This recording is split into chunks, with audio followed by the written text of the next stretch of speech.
In this video, I'm going to keep expanding on language patterns. In the first version of this video, I was talking about the language patterns that I use initially in my session. So this video is going to be a follow-up to that. What do I do once I get into the hypnotic part of the session? What do I do with the actual entranceway into trance? So I'm going to share my screen with you so you can follow along. So what I titled this is Beyond Investigative Interviewing, because obviously what we're doing at the outset is the interview. So watch part one of the video if you want more on that. What I'm going to talk about here are the language patterns for one session breakthrough. So what do I do once I have done the interview, I'm getting into it, and now I'm really working towards some kind of relief for the problem entirely. So what do I do is, as the unconscious mind reveals itself more and more, which is something that is established through the hypnotic interview, it becomes comfortable, it becomes willing, it becomes open to sharing. So, as that happens, what I want to do is encourage it and affirm it.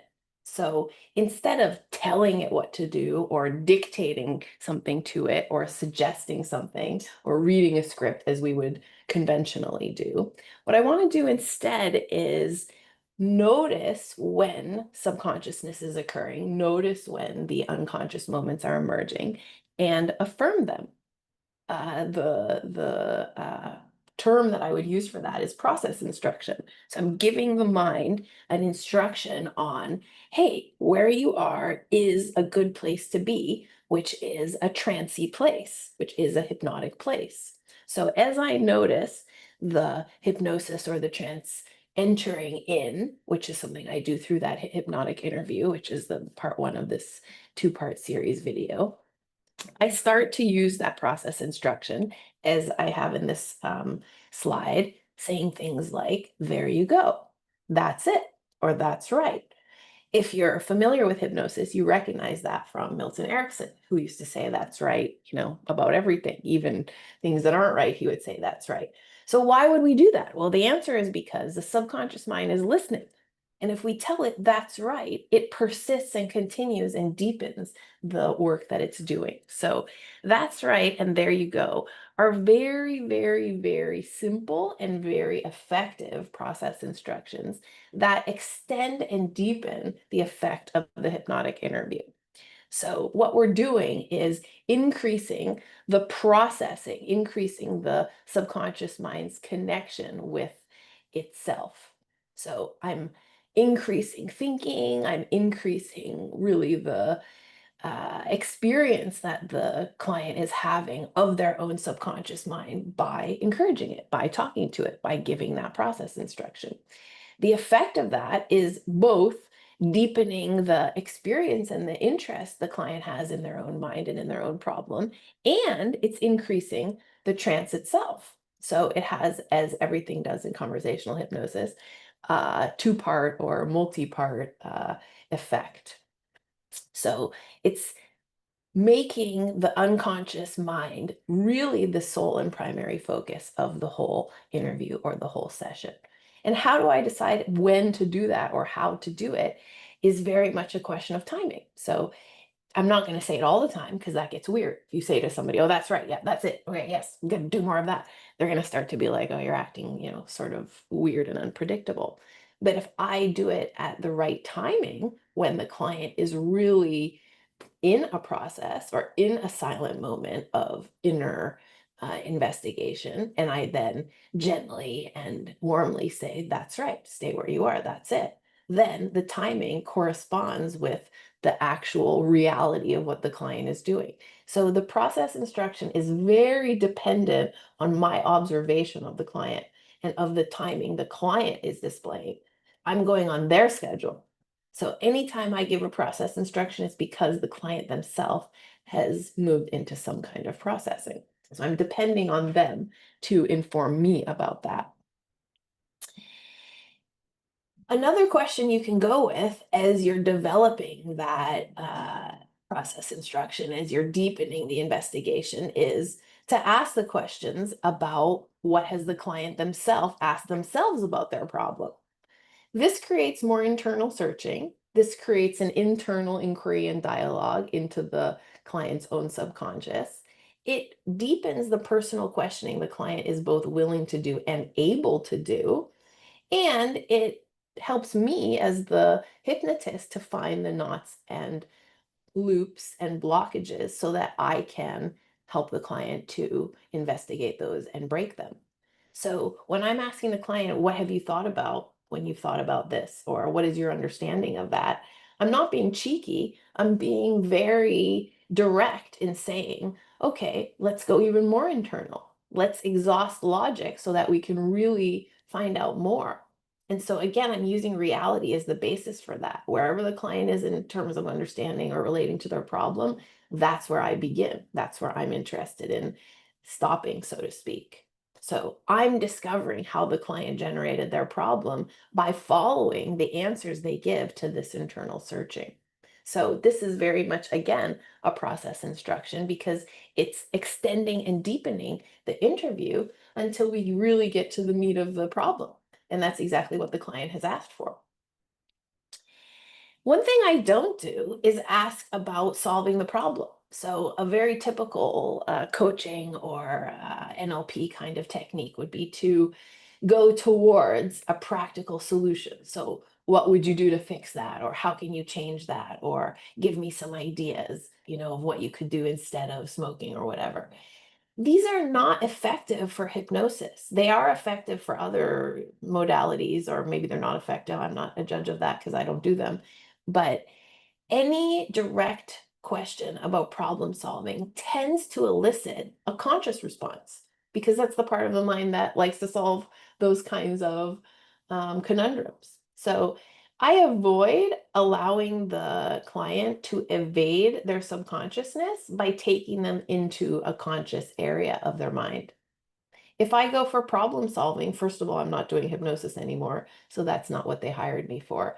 But secondly, I'm defeating myself because my whole purpose is to extend those process instructions and to deepen those process instructions and to allow the client to deepen their experience of their own process. So if I redirect them or distract them with solutions, then I've lost my own purpose. And also, I've let the client out of that space, so to speak, where they are deepening their own experience of subconsciousness. So it's very important to pay close attention to what kinds of questions you're asking as the process instructions get more and more useful and effective. Another thing I don't do is think to myself, oh, look, now we're in a trance, now we're in hypnosis. Let me apply some kind of language pattern, or let me use some confusion tactic, or let me, slow down and become more hypnotic.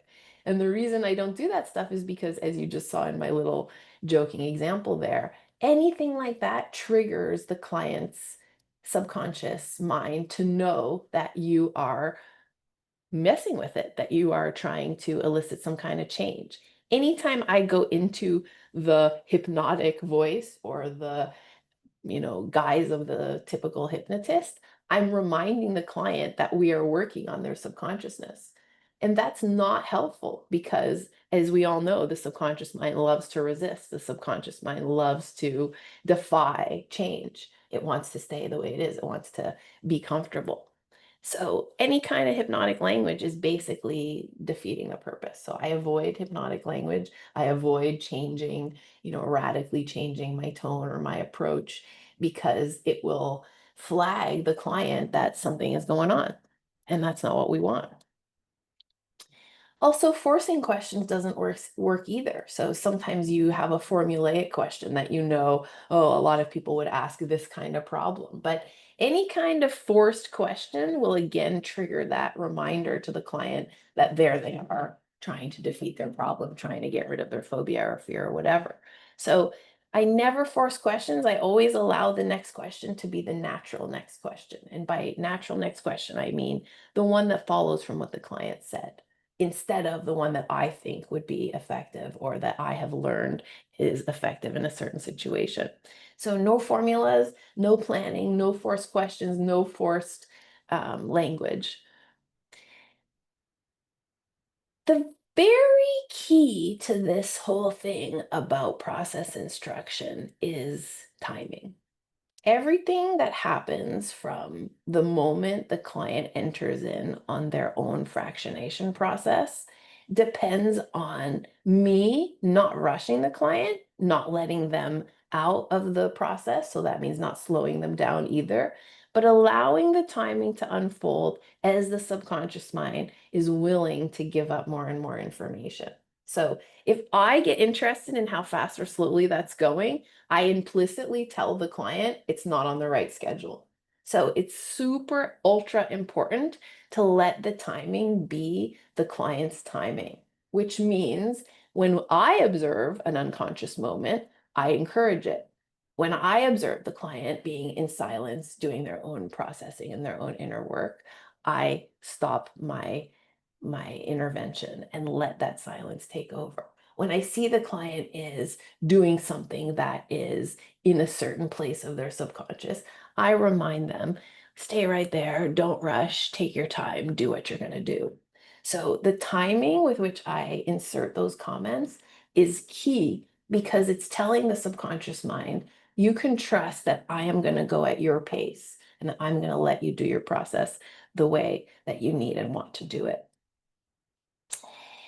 Sometimes the clients will say to you, I didn't understand that, or what was that you said, or I didn't quite follow, or whatever they're asking. And it's very easy to get into the habit of saying, oh, well, let me reword that for you, or let me rephrase that for you. But I try not to play that game very often because very often what's really happening is either the subconscious got distracted, so it just didn't hear what I said, or it doesn't want to deal with what I said, or it doesn't want to answer.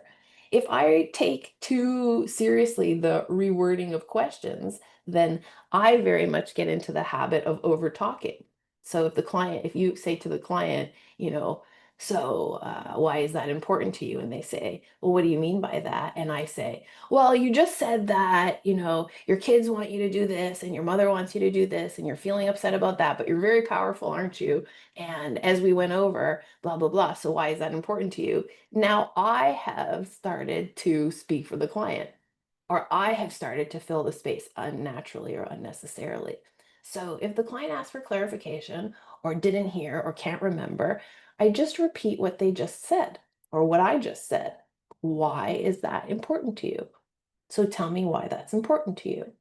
And I don't let them sort of escape that space, which is another way of saying, let's keep processing, let's remain in the process, which is a process instruction. So no rewording of questions, no long-winded, let me summarize for you what you said, because all of that tells the subconscious mind, hey, this other person's going to do the work for you, or now you're allowed to respond to something other than what was asked. So stick to what you said, repeat what you said, and wait for the client. Another thing I don't do is hypotheticals in the sense of when somebody replies to you, I don't know. So, what do you think that's all about? And they say, I don't know. Or what is your understanding of that? They say, I don't know. Sometimes hypnotists and therapists will say, but if you did know, what would it be? Or if you could figure it out, what would happen? I think those questions are really dangerous because they allow the client A to start making stuff up, and B, they really do put the client into a place where they feel somewhat pretendy or somewhat fake or somewhat turned off by the game. And so again, what's happening there is we're triggering their psychotic insight. We're making them do something that's not exactly natural to their subconscious, which is a distraction, which is not going to unravel the subconscious problem itself. So if you notice somebody, saying, if you did know, you can assume that they've been trained to say that and that that's not exactly allowing hypnosis to, not at all allowing hypnosis to unfold naturally. So I avoid all of those kinds of questions like, well, if they say, I don't know, I don't say, well, if you did know. I love I don't know as an answer because I don't know as an answer is honest. And I can ask a follow-up question to that. But if I pretend that the client knows, then I have now distracted myself from the revelation of their own subconsciousness, which is the direction that I want to be going. So I don't play any of those kinds of games because I know they're not going to take me where I want to be. I know they're going to take the client back into consciousness and back into some kind of justification or excuses. This is a deer caught in the headlights, if you're wondering what the picture is. An extremely important part of the process instruction is to ask questions no one else has asked.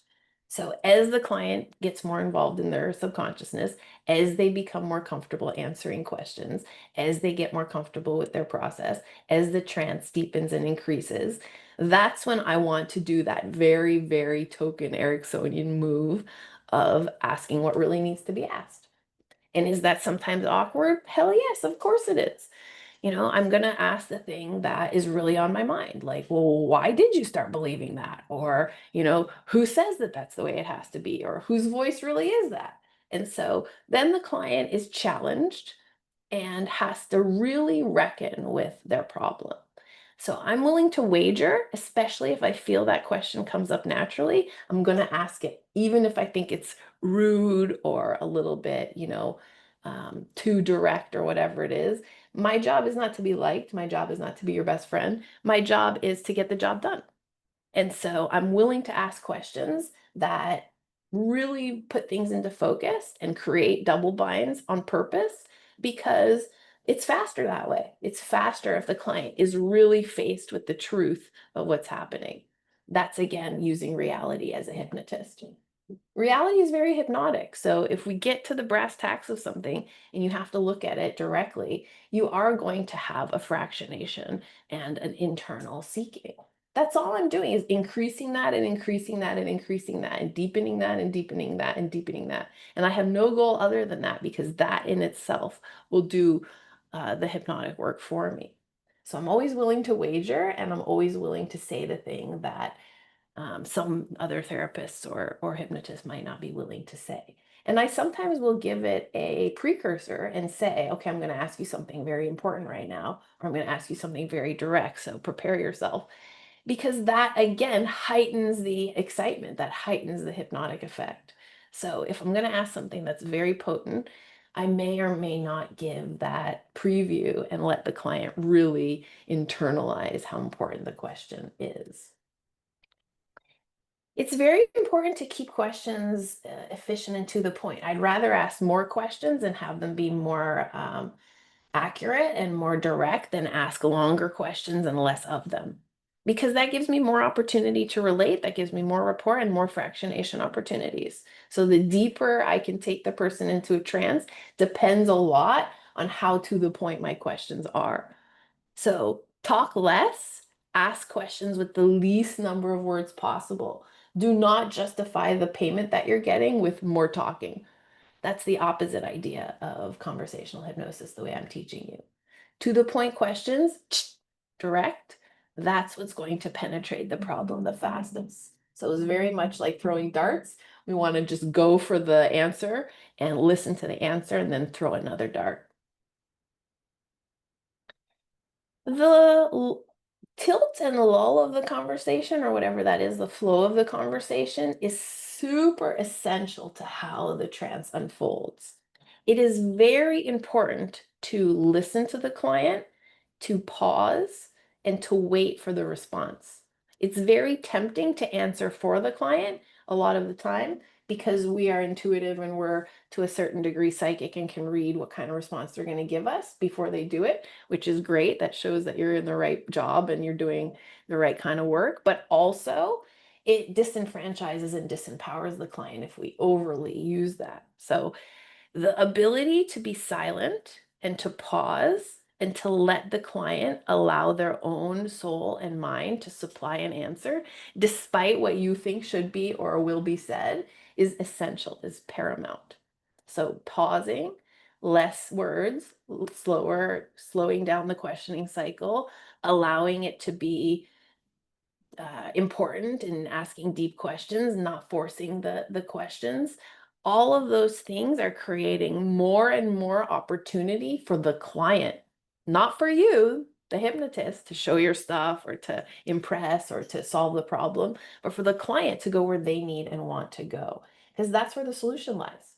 The more patient you can be with that, the more you can allow that, the easier your transformations will always become. That's the key to the one session breakthrough, is to do more and more of less. So that's the end of the suggestions or the advice I have to give about deepening the process. Process instructions, there you go, that's right. What have you asked yourself about this? Deepen the question cycle, create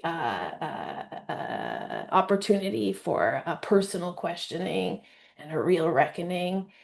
Not ask about practical solutions, not imply hypnotic language, not forcing the questions, not using formulaic questions, letting the timing be the measure of process instruction of how to deepen trance, not rewording, not letting the client push you around into a game of them forcing you to say what they want to hear, letting the questions be simple and direct, not playing the game of, well, if you did know, or let's project into the future as though you did know.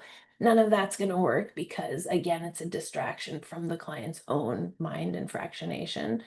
Asking the questions no one has asked, being a realist, going for the way that hypnosis is, or that reality is hypnotic, using reality as the hypnotist, being very efficient and to the point so that the client has the most opportunity to take action and initiative, not you.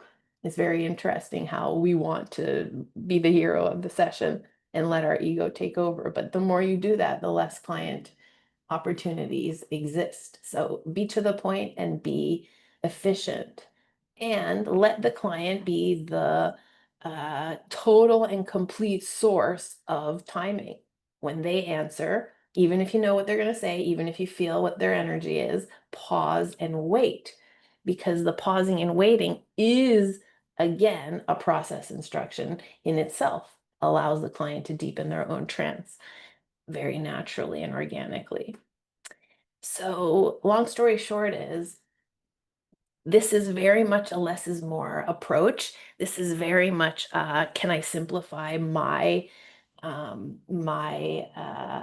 desire to help by paring down what I say, depending on the questioning cycle, and then following the process instructions as I just taught them so that I can deepen and experience more of the trance with the client rather than impose more and more techniques, tools, scripts, whatever, and distract them from what they themselves are creating, which is the whole beauty of conversational hypnosis and why it's so fast and effective, because the client has generated it themselves. And if you do a good job as a hypnotist, you are doing everything to not interrupt them.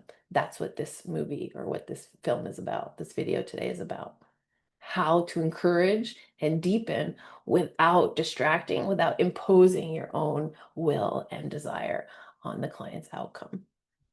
So thanks for watching. This is Dr. Maya Alpin in Montreal, Quebec. I'm not a medical doctor or a mental health care practitioner. Of course, if you have questions, you're more than welcome to ask. Thanks for watching.